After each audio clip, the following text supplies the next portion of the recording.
ನಿನಗೆ ಹೇಳಿಕೆ ನಾಲಿಗೆ ಹೊಂತಲ್ಲ. ನೀನು ಆದಿತ್ತು ಯಾವುದಕ್ಕೆ ಪಂಚಾಂಗ ಹೇಳಿತ್ತು.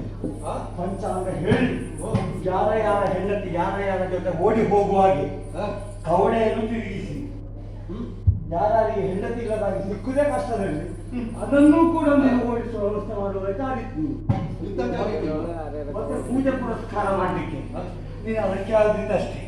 ನೋಡಿ ನಿನ್ನಲ್ಲಿ ಮಾಡಿಸಿಕೊಂಡವರು ಹೇಳ್ತಾರಲ್ಲ, ನಾನು ಹೇಳ್ತಾರೆ ಅವರು ಹೇಳ್ತಾರೆ ಆದ ಕಾರಣ ನೀನು ಯುದ್ಧ ಕಾರ್ಯಗಳಾಗಿ ಮತ್ತೆ ಯಾರು ನೀನು ಯುದ್ಧ ಯುದ್ಧ ಹೋಗ